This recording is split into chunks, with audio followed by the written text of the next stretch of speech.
O dia em que a vida de Iracema se partiu em duas começou, como todos os outros nos últimos 20 anos, com o canto dos bem-te-vis e o cheiro de grama molhada pelo orvalho artificial dos irrigadores. Antes mesmo de o sol nascer por trás da ponte JK, pintando o lago Paranoá com tons de pêssego e lavanda, ela já estava de pé. O silêncio em sua pequena casa no Paranoá era um silêncio de paz, um contraponto ao silêncio arquitetado da mansão no Lago Sul, para onde se dirigia. O ônibus, como sempre, estava cheio.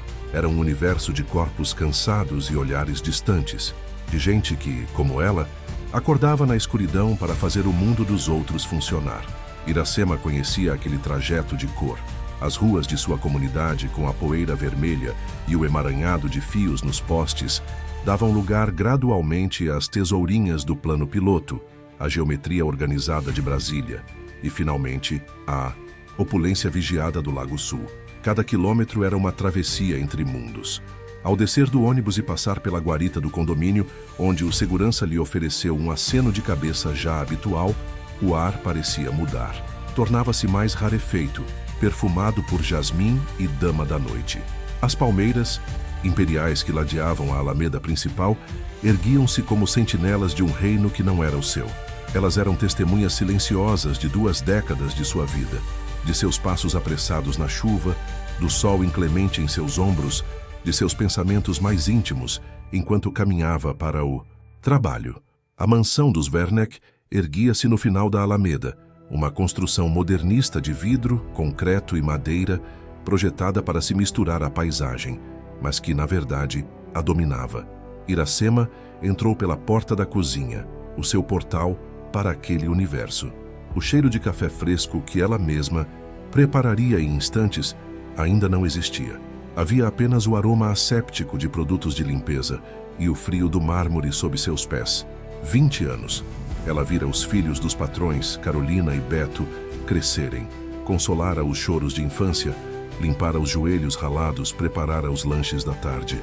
Sabia que a dona Beatriz, sua patroa, gostava do suco de abacaxi com hortelã sem açúcar e que o Dr. Sérgio, um advogado tributarista influente, lia 3 jornais diferentes antes das 8 da manhã, sempre na mesma ordem.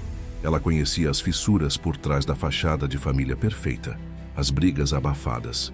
No quarto do casal, a solidão nos olhos de Carolina, mesmo rodeada de luxo, a rebeldia autodestrutiva de Beto, que vivia mais no exterior do que em casa.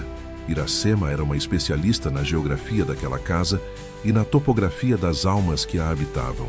E como parte da mobília, ela havia aprendido a arte da invisibilidade. Existia para servir, para manter a engrenagem funcionando suavemente, sem ruídos. Naquela manhã, a rotina foi quebrada por uma tensão incomum. Dr. Sérgio desceu para o café, não com seu habitual ar de impaciência controlada, mas com uma fúria fria que parecia vibrar no ar. Ele não tocou no seu pão na chapa, nem nos jornais alinhados. "Beatriz, você viu meu relógio?" "O Rolex", ele disse, a voz cortante. Dona Beatriz, descendo as escadas com seu roupão de seda, pareceu surpresa. "Não, querido. Estava na sua caixa de joias, como sempre." "Pois não está. Procurei em todo lugar." Simplesmente sumiu. Iracema continuou a arrumar a mesa, o corpo tenso. Sentia os olhares deles varrendo a sala e, inevitavelmente, pousando sobre ela. Era a única outra pessoa na casa naquela manhã. Carolina havia dormido fora, como era comum. "Iracema", chamou o Dr. Sérgio, e o tom de sua voz fez com que um gelo se instalasse na boca de seu estômago. Ele nunca a chamava pelo nome daquela forma. Era sempre um "por favor, traga a água" ou um "pode retirar os pratos". O nome agora era uma acusação.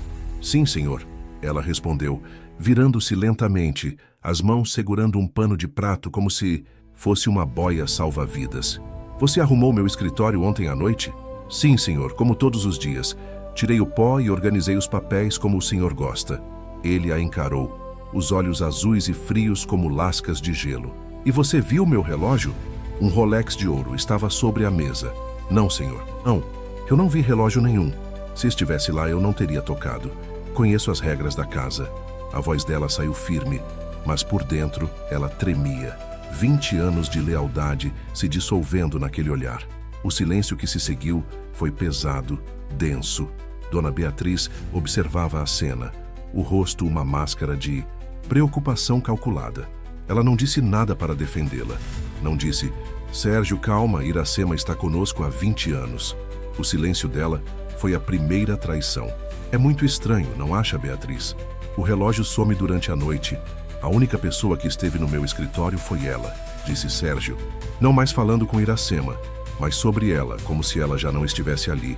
A humilhação começou ali, naquele instante, ser reduzida a uma suspeita, a um pronome, o trabalho de uma vida inteira, a confiança construída dia após dia, desmoronando em minutos por causa de um objeto. Sérgio, o que você está insinuando? Perguntou Beatriz finalmente, mas a pergunta era protocolar, parte de uma encenação. Eu não estou insinuando nada, estou afirmando. O relógio sumiu e ela foi a única que teve a oportunidade. Ele se virou para Iracema novamente, o rosto contorcido em uma máscara de desprezo. Eu quero meu relógio de volta, Iracema. É melhor para você que ele apareça agora. Mas eu não peguei nada, Dr. Sérgio, ela sussurrou, a voz embargada. Pelo amor de Deus, eu vi seus filhos crescerem. Eu nunca faria uma coisa dessas. As lágrimas que ela segurava começaram a escorrer. Eram lágrimas de medo, de choque, mas acima de tudo de uma dor profunda. A dor de ser vista não como a mulher que ela era, mas como o estereótipo que eles sempre guardaram para ela. A empregada negra, pobre e, portanto, inerentemente suspeita. Chega de drama, ele cortou brutalmente. Vou ligar para a segurança do condomínio. Eles vão resolver isso. A palavra segurança ecoou na cozinha suntuosa. Significava homens uniformizados. Significava uma revista humilhante em seus pertences. Significava que a acusação deixaria as paredes daquela casa e se espalharia pela vizinhança, pela sua comunidade, pela sua vida. Enquanto o Dr. Sérgio pegava o telefone, o olhar triunfante dele encontrou o de Iracema. Ela entendeu, naquele momento, que não importava se o relógio aparecesse ou não. O julgamento dela já havia acontecido e a sentença já havia sido proferida. Ali, sob o olhar silencioso das palmeiras do jardim, Iracema foi condenada. Os dois seguranças chegaram em menos de 10 minutos. Eram homens jovens, com rostos que Iracema via todos os dias na guarita, mas que agora a olhavam com uma autoridade fria e impessoal. Ela não era mais a Iracema que lhes desejava bom dia. Era um elemento, um procedimento. A humilhação foi metódica e silenciosa. Sob o olhar de Sérgio Werneck, que observava tudo de braços cruzados, e de Beatriz, que se mantinha a uma distância estudada, eles pediram que Iracema esvaziasse sua bolsa sobre a mesa da cozinha, a carteira com os poucos reais para o ônibus da semana, a marmita com o arroz e feijão que trouxera de casa, o batom, o celular simples, as chaves. Cada item de sua vida modesta exposto sob a luz fria da cozinha de luxo. Depois, um dos seguranças a acompanhou até o pequeno quarto nos fundos da casa, o quarto que fora seu refúgio por tantos anos. Ele ficou parado na porta, observando enquanto ela abria as gavetas do armário, mostrando suas roupas dobradas, seus pertences pessoais, a foto de seu filho Lucas em sua formatura no ensino médio. Não havia nada. Claro que não havia. A busca terminou e o relógio não apareceu. O silêncio na casa era agora o silêncio de um veredito. Como pode ver, não há nada, disse um dos seguranças a Sérgio, em um tom quase de desculpas. Sérgio Werneck não pareceu se abalar. Isso não prova nada. Ela pode ter passado para alguém, ou escondido em outro lugar. Ele se virou para Iracema, que permanecia parada perto da mesa da cozinha, sentindo-se violada, nua. Suas coisas. Arrume tudo. Você não trabalha mais aqui. 20 anos terminados em 20 segundos. Sem aviso, sem direitos, sem uma palavra de agradecimento. Apenas uma ordem de expulsão. Com as mãos tremendo, Iracema retornou ao seu quarto e começou a colocar sua vida em 2 sacolas de supermercado. As roupas, os sapatos gastos, o pequeno rádio de pilha, a Bíblia com as bordas amareladas. Cada objeto parecia pesar 1 tonelada. A cada peça de roupa que dobrava, uma memória vinha à tona. O vestido que usara no batizado de Carolina, o avental manchado de bolo do aniversário de 10 anos de Beto. Memórias que agora pareciam envenenadas. Quando terminou, caminhou pela casa uma última vez, não mais como funcionária, mas como uma prisioneira sendo escoltada para o exílio. Os seguranças a acompanharam até o portão. Ela não olhou para trás. Não queria ver o rosto de Beatriz na janela, nem o de Sérgio. Queria apagar aquela casa, aquelas pessoas, da sua mente. A caminhada pela Alameda das Palmeiras foi a mais longa de sua vida. O sol da manhã já estava forte, mas Iracema sentia um frio que vinha de dentro. Na guarita, os seguranças que a haviam revistado evitaram seu olhar. A notícia, ela sabia, já havia se espalhado como um vírus. Em instantes, todas as domésticas, jardineiros e motoristas do condomínio saberiam que Iracema, a mulher em quem todos confiavam, havia sido demitida por roubo. A vergonha a queimava mais do que o sol de Brasília. A viagem de volta no ônibus foi um borrão de lágrimas silenciosas. O mundo que ela deixara de manhã já não existia. Ela não sabia como contaria para Lucas, seu filho, seu orgulho. Lucas, que estava no 2º ano de Ciências Sociais na UNB, que estudava tanto, que sonhava com um futuro diferente, um futuro onde sua mãe não precisaria mais limpar a casa dos outros. Ao chegar ao Paranoá, o calor e o barulho da comunidade a abraçaram, mas pela primeira vez não trouxeram conforto. Os olhares dos vizinhos pareciam diferentes, seriam de pena ou de desconfiança. Ela imaginava as fofocas passando de porta em porta. Soube da Iracema, foi pega roubando os patrões ricos. Sua reputação, o bem mais valioso de uma mulher pobre, estava sendo destruída. Ela encontrou Lucas em casa, debruçado sobre os livros na pequena mesa da sala. Ele ergueu os olhos e seu sorriso se desfez ao ver o rosto da mãe, as sacolas em suas mãos. Mãe, o que aconteceu? Por que a senhora voltou tão cedo? E então, Iracema desabou. Contou tudo, entre soluços, a voz embargada pela dor e pela humilhação. A acusação, a revista, a demissão. Lucas ouviu em silêncio, o rosto se fechando em uma máscara de fúria. Ele era um jovem calmo, estudioso, mas a injustiça contra sua mãe despertou nele uma raiva que nem ele sabia possuir. Eles não podiam fazer isso, sem provas, sem nada. Isso não é só demissão, mãe. Isso é crime, calúnia, racismo. Ele andava de um lado para o outro na pequena sala, as mãos fechadas em punhos. Nós vamos processá-los. Nós vamos destruir esses desgraçados. Iracema balançou a cabeça exausta. Processar quem, meu filho? O doutor Sérgio. Ele é um dos advogados mais poderosos de Brasília. Nós não somos ninguém. Somos uma formiga contra um elefante. Não, mãe, disse Lucas ajoelhando-se em frente a ela, os olhos ardendo de determinação. Eles contam com isso. Contam com o nosso medo, com o nosso silêncio. Eles acham que podem nos pisar e que vamos ficar quietos. Mas a senhora não roubou nada. A senhora dedicou sua vida àquela gente. Ingrata. Eles não vão te transformar em uma ladra. Eu não vou deixar. Naquela noite, Iracema não conseguiu dormir. Deitada em sua cama, ela ouvia os sons da comunidade, os cachorros latindo, a música distante de um bar, as conversas dos vizinhos. Sons que sempre lhe deram uma sensação de pertencimento, mas que agora pareciam acusatórios. O silêncio da mansão no Lago Sul era um silêncio de poder, um vácuo onde sua voz não existia. O barulho de sua comunidade era o som da vida, mas uma vida onde a humilhação agora ecoava em cada esquina. E entre esses dois mundos, ela se sentia perdida, uma exilada, com a marca de uma ladra gravada em sua alma. Os dias que se seguiram foram de um cinza profundo. Iracema se enclausurou em casa, prisioneira da vergonha. A porta, que sempre ficava aberta para a rua, agora permanecia fechada. Quando precisava ir ao pequeno mercado na esquina, caminhava de cabeça baixa, o coração acelerado, sentindo o peso dos olhares que talvez fossem apenas fruto de sua imaginação, mas que para ela eram tão reais quanto pedras. As amigas da igreja ligavam, vizinhas batiam à porta, mas Iracema inventava desculpas. Estava com dor de cabeça, indisposta. Como poderia encarar Dona Lourdes, que sempre elogiava sua honestidade? Como poderia conversar com Marlene, cuja filha ela ajudara a conseguir um trabalho como diarista, baseada em sua própria reputação? A acusação dos Werneck não a havia atingido apenas financeiramente, havia envenenado suas relações, isolando-a em uma ilha de medo e humilhação. Lucas tentava em vão animá-la.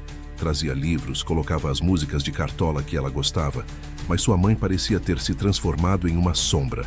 A força que ele tanto admirava, a resiliência que a fizera criar um filho sozinha, parecia ter se esvaído.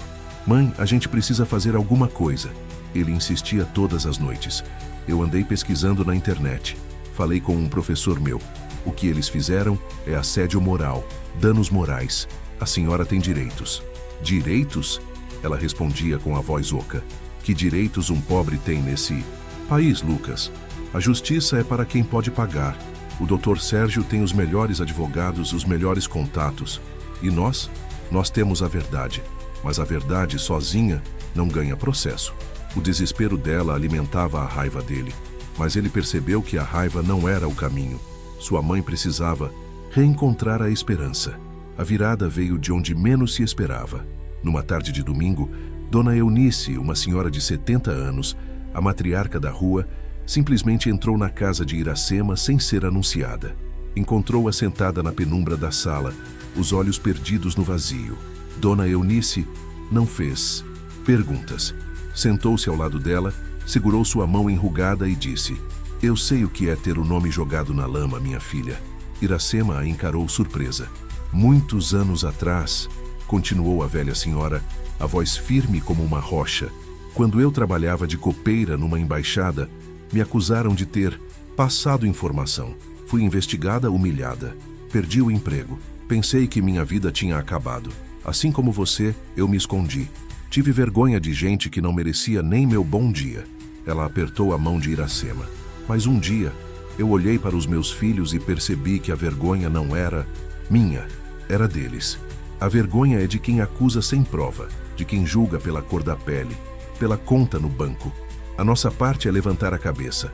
Se a gente se esconde, a gente está dizendo que eles têm razão, e eles não têm. As palavras de Dona Eunice foram como uma janela se abrindo em um quarto, fechado há muito tempo. Iracema chorou, mas pela primeira vez não eram lágrimas de desespero, mas de alívio. Era o choro de quem se sente compreendida. Mas o que eu faço, Dona Eunice? Eu sou só uma. Ninguém é só um, Iracema.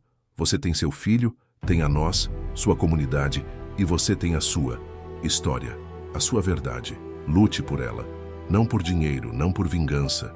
Lute pela sua dignidade, porque se você não lutar por ela, ninguém mais vai. Naquela noite, quando Lucas voltou da universidade, encontrou a mãe com uma expressão diferente. A apatia havia dado lugar a uma chama frágil, mas real de determinação. Seu professor, ela disse a voz ainda um pouco hesitante. Você disse que falou com um professor seu. Ele conhece algum advogado? O coração de Lucas deu um salto. Conhece, mãe. Ele me indicou o núcleo de prática jurídica da faculdade e também uma ONG de direitos humanos, que ajuda em casos como o da senhora. Iracema respirou fundo. O medo ainda estava lá, um nó frio em seu estômago. O caminho à frente seria árduo, assustador. Enfrentar Sérgio Werneck era como enfrentar um gigante. Mas as palavras de Dona Eunice ecoavam em sua mente. A vergonha não era minha, era deles. Então vamos lá amanhã, ela disse. E a decisão, uma vez tomada, pareceu assentar algo dentro dela. Vamos procurar esse advogado. Eu não sei no que vai dar, meu filho. A gente pode perder, mas eu não vou mais me esconder. Eles tiraram meu emprego, mas não vão tirar meu nome. Lucas a abraçou. Um abraço apertado, cheio de alívio e orgulho. Naquela pequena sala no Paranoá, a estratégia de Sérgio Werneck, baseada no silêncio e no medo da vítima, começava a ruir. A formiga, que ele pensava ter esmagado, estava decidindo lutar. A batalha estava apenas começando. O núcleo de prática jurídica da Universidade de Brasília era um prédio austero, com corredores longos e um cheiro de papel antigo e idealismo. Para Iracema, que nunca havia entrado em um campus universitário, a não ser para limpar, o lugar era intimidante. Ela se sentia pequena, deslocada, e agarrava a alça de sua bolsa e, com força enquanto Lucas a guiava. A sala de espera estava cheia de pessoas, com o rosto marcado pela preocupação, cada uma carregando o peso de sua própria batalha contra gigantes. Histórias de despejo, de pensão não paga, de violência doméstica, sussurradas nos cantos. Iracema percebeu que sua dor, embora única, fazia parte de uma tapeçaria maior de injustiças. Depois de uma longa espera, foram chamados. A advogada que os recebeu não era a figura imponente que Iracema imaginara. Doutora Helena era jovem, talvez nem tivesse 30 anos. Usava óculos de armação grossa, tinha o cabelo preso em um coque desarrumado e um olhar que era ao mesmo tempo cansado e incrivelmente atento. Ela os ouviu com uma paciência que Iracema não recebia há muito tempo. Não interrompeu, não demonstrou choque nem ceticismo.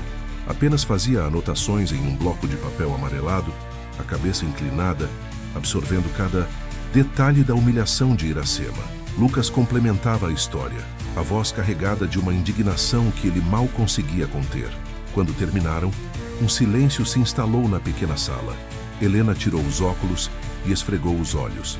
Dona Iracema, ela começou, a voz calma e direta. Eu sinto muito pelo que a senhora passou. E quero que saiba que eu acredito na senhora. Uma onda de emoção tomou conta de Iracema. Ouvir aquelas palavras de uma estranha, uma mulher instruída, teve um poder imenso. Foi a primeira validação que recebeu fora de seu círculo imediato. Mas preciso ser honesta, continuou Helena, colocando os óculos de volta. Este não é um caso fácil. Juridicamente falando, é a sua palavra contra a de Sérgio Werneck. Ele é um dos maiores nomes do direito tributário do país. Tem juízes e desembargadores na sua lista de contatos. Eles vão usar todo o poder e dinheiro que têm para desacreditar a senhora. Mas é mentira, foi calúnia, explodiu Lucas. Eu sei, Lucas, e é isso que teremos que provar. Ou, mais precisamente, teremos que criar uma dúvida razoável sobre a versão deles e provar o dano moral que sua mãe sofreu. A acusação foi feita na frente de outras pessoas? Dos seguranças, respondeu Iracema. E a dona Beatriz estava lá. Ótimo! Os seguranças podem ser nossas testemunhas. A esposa provavelmente irá depor a favor do marido. Precisamos de mais. Outros funcionários da casa, talvez. Alguém que possa testemunhar sobre os seus 20 anos de conduta impecável. Iracema pensou no jardineiro, seu Agenor, e na cozinheira do fim de semana, a Fátima. Mas eles ainda trabalhavam para os Werneck. Teriam coragem de testemunhar contra os patrões, arriscando o próprio emprego? Eles vão tentar de tudo, alertou Helena. Vão dizer que a senhora tinha dívidas, que estava desesperada. Vão revirar a sua vida e a do Lucas atrás de qualquer coisa que possam usar contra nós. Estão preparados para isso? Iracema olhou para o filho, que assentiu com o queixo erguido. Depois, olhou para a jovem advogada à sua frente. Havia algo em Helena, uma mistura de realismo e fibra, que lhe inspirava confiança. Ela não estava prometendo uma vitória fácil. Estava prometendo uma luta justa. Doutora, disse Iracema, a voz mais firme do que se sentia. Eu não tenho nada a esconder. Minha vida é um livro aberto. A única coisa de valor que eu tenho é meu nome. E por ele que eu estou aqui. Helena sorriu, um sorriso pequeno, mas genuíno. Então vamos lutar por ele, dona Iracema. Nos dias seguintes, a rotina de Iracema mudou. As manhãs eram passadas com Helena, em longas sessões, onde ela recontava seus 20 anos na casa dos Werneck. A advogada queria saber tudo: os hábitos da família, as conversas que ouvira, os detalhes da relação de trabalho. O que a princípio pareciam perguntas sem importância, aos poucos, foram montando um quebra-cabeça. Helena explicou a estratégia. Eles entrariam com uma ação de reparação por danos morais, baseada na acusação caluniosa e na forma humilhante como Iracema foi demitida.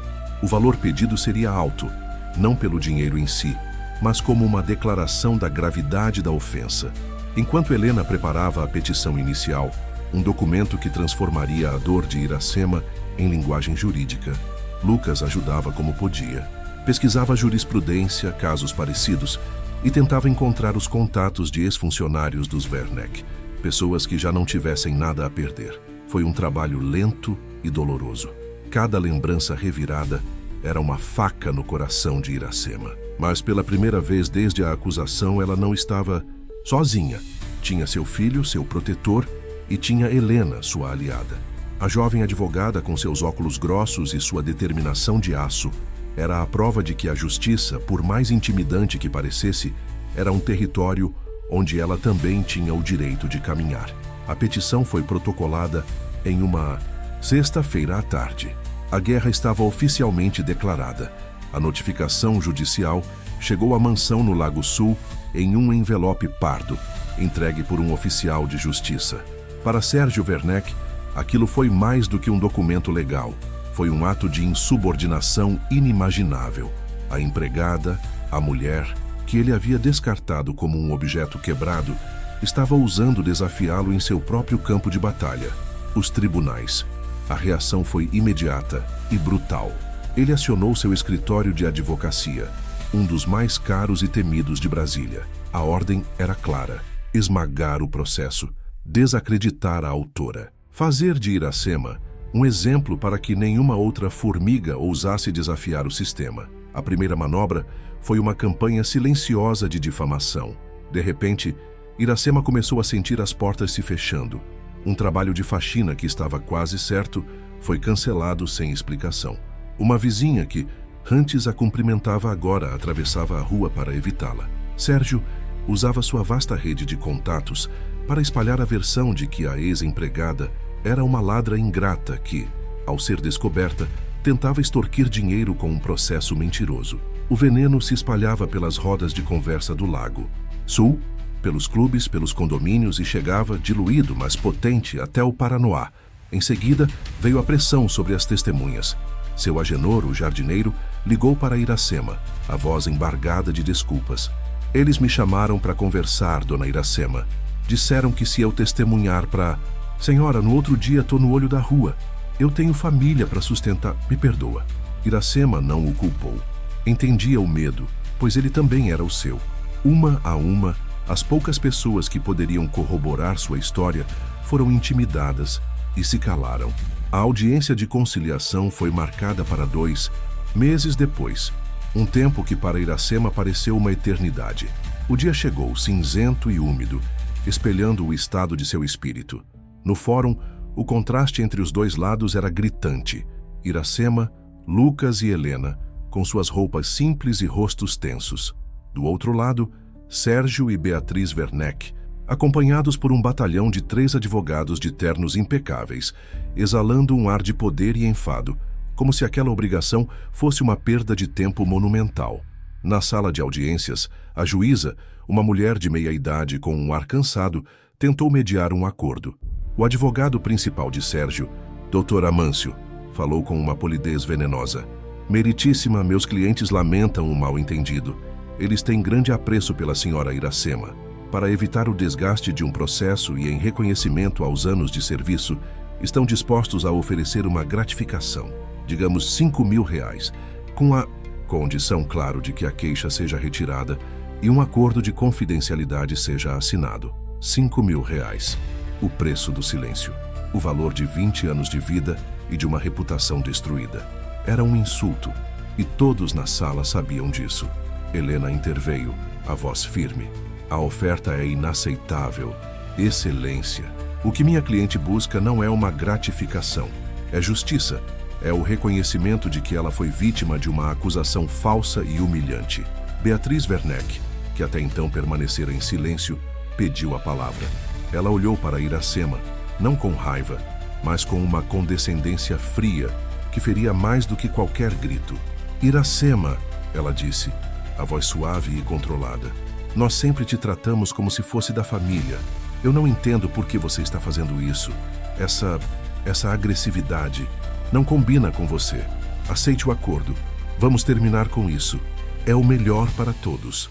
A frase como se fosse da família atingiu Iracema com a força de um soco.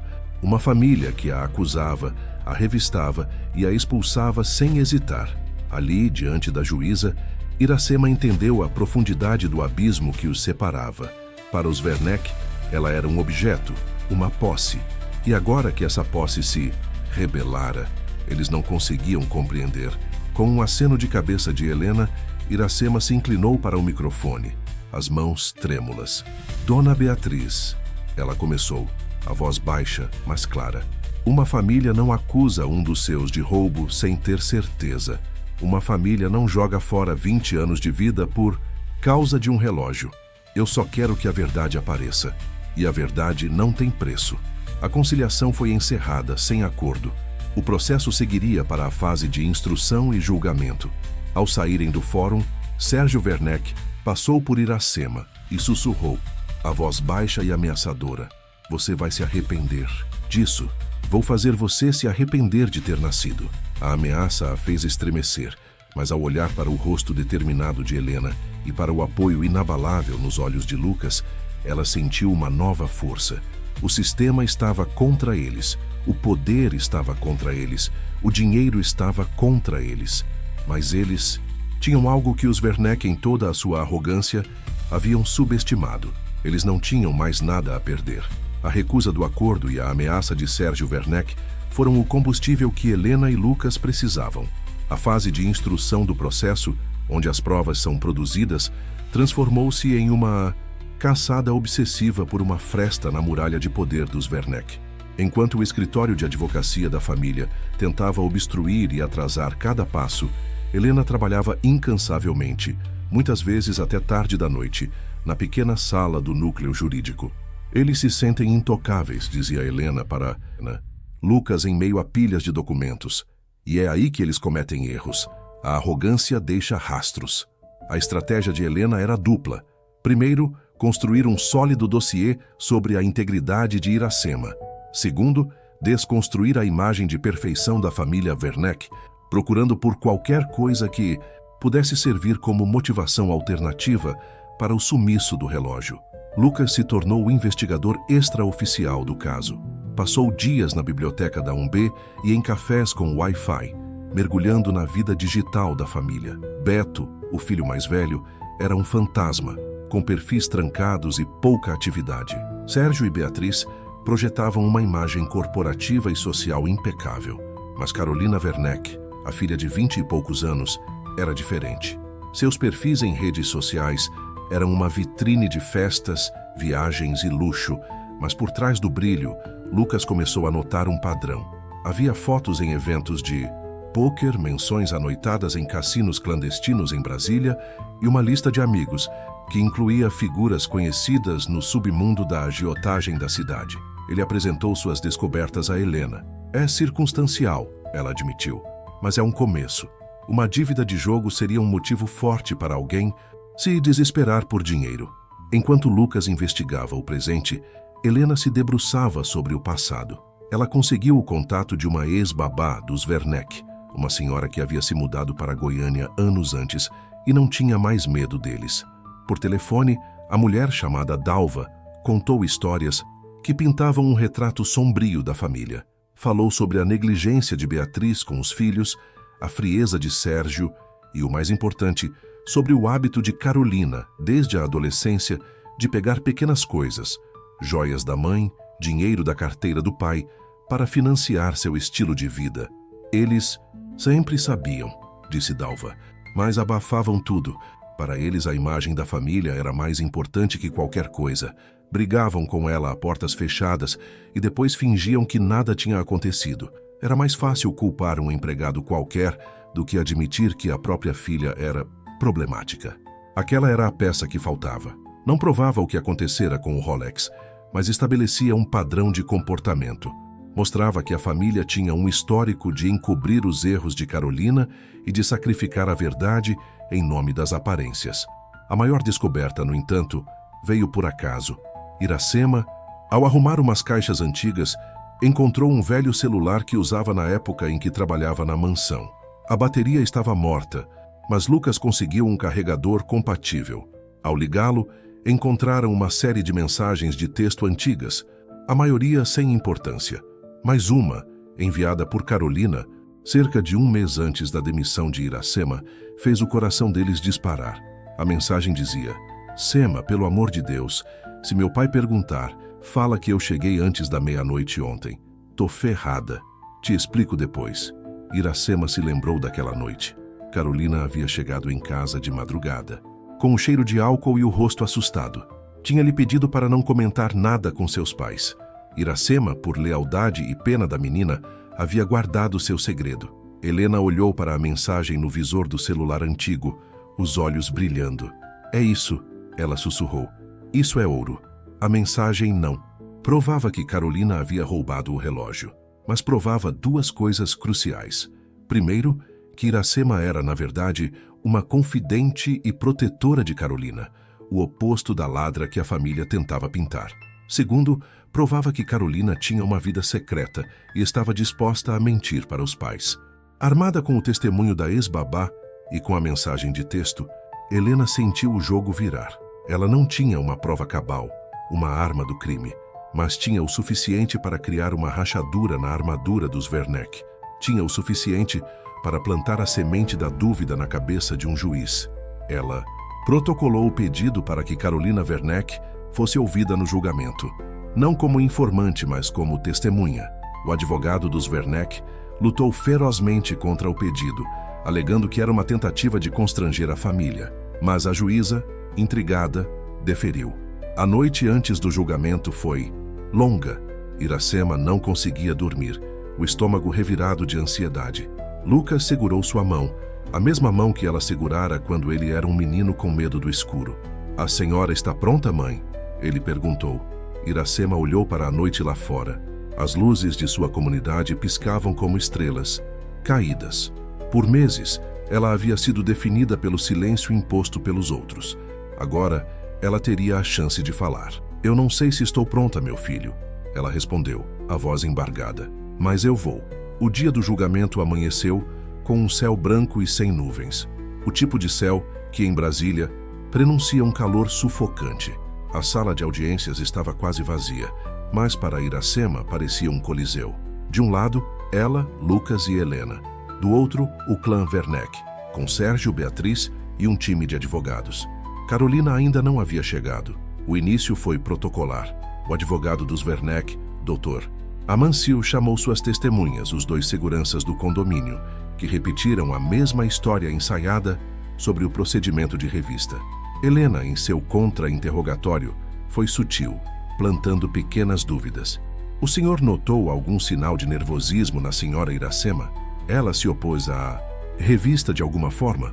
As respostas negativas dos seguranças ajudavam a pintar um quadro de cooperação, não de culpa. Então, chegou o momento mais temido por Iracema, sua vez de depor. Ao caminhar até a cadeira das testemunhas, sentiu todos os olhares sobre si. A voz do Dr. Amancio era macia, mas suas perguntas eram lâminas afiadas. Ele tentou caracterizá-la como uma funcionária ressentida, insinuou que ela tinha dívidas, que Lucas dava despesas com a faculdade. A senhora não se sentia injustiçada, ganhando um salário mínimo para viver cercada de tanto luxo? Um relógio como aquele não resolveria muitos dos seus problemas, senhora Iracema. Cada pergunta era uma armadilha, um estereótipo disfarçado de questão. Mas Iracema, lembrando-se das palavras de Helena, respirou fundo e respondeu com uma simplicidade que desarmava a malícia.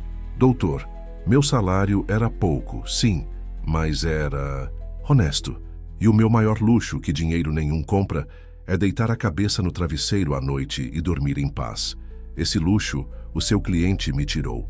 Ela contou sua história, os 20 anos de dedicação, o carinho que sentia pelas crianças que ajudara a criar.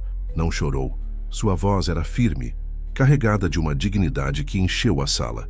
Ela não estava mais com medo, estava apenas contando a sua verdade. Quando terminou, foi a vez de Helena. Ela chamou sua única testemunha presencial, Beatriz Werneck. A patroa subiu ao púlpito com a mesma elegância fria de sempre. Repetiu que Iracema era a única com acesso ao escritório, que o sumiço do relógio era inexplicável de outra forma. Helena deixou-a falar. Então, aproximou-se. "Senhora Werneck, a senhora descreveria Iracema como uma pessoa desonesta? Até aquele dia, eu a considerava de confiança, mas em 20 anos, ela nunca deu qualquer motivo para desconfiança? Nunca sumiu um centavo, uma joia, nada? Não que eu me lembre", admitiu Beatriz a contragosto. Então, Helena deu o bote. "Senhora Werneck, sua filha Carolina tinha o hábito de pegar coisas sem pedir?" Dr. Amancio saltou da cadeira. "Objeção meritíssima. A pergunta é impertinente e visa constranger a testemunha." "Rejeitada", disse a juíza, o interesse em seus olhos. "Responda à pergunta, senhora." Beatriz ficou pálida. Carolina era uma adolescente. fazia coisas de adolescente. Coisas como pegar dinheiro e joias dos pais para pagar dívidas de jogo, talvez? Pressionou Helena. Isso é um absurdo, minha filha não joga.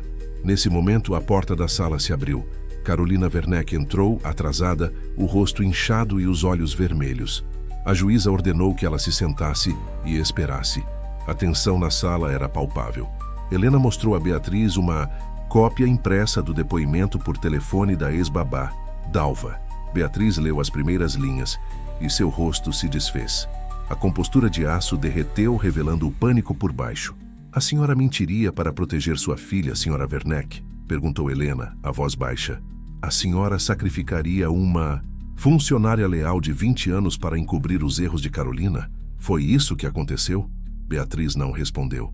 Apenas olhava para a filha, do outro lado da sala, com uma mistura de fúria e desespero. Finalmente, Helena chamou Carolina para depor. A jovem caminhou até a cadeira como se fosse para a forca. Ela tentou mentir, negar as dívidas, o pôquer, mas a voz tremia. Helena então apresentou ao juiz o celular antigo de Iracema.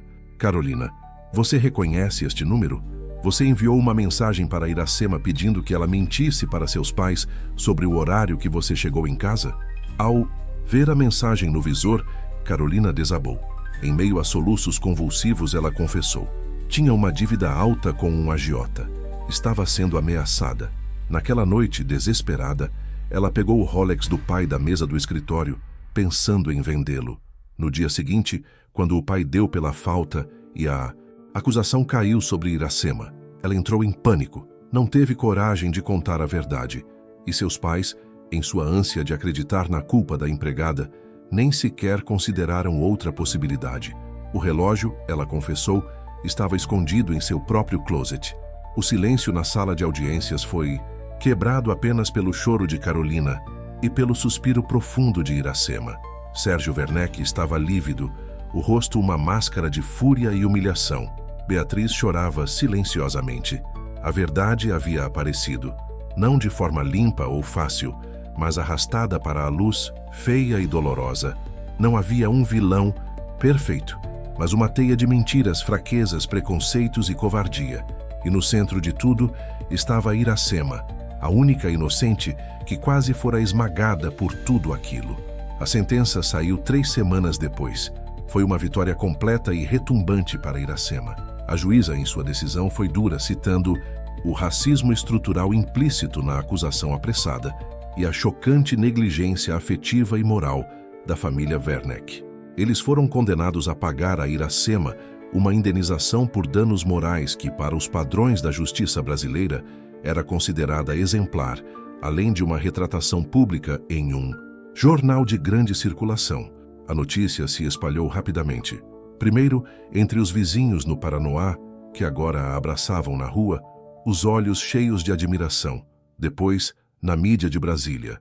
A história da empregada doméstica que derrotou o advogado poderoso nos tribunais virou uma matéria de página inteira. Iracema, que sempre fora invisível, de repente tinha um rosto e uma voz. Ela usou essa voz não para se vingar, mas para falar por aquelas que continuavam em silêncio. Deu entrevistas, sempre acompanhada de Helena, contando sua história com a mesma dignidade com que depôs no tribunal. Falou sobre a humilhação, mas também sobre a solidariedade que encontrou e a importância de lutar por seus direitos.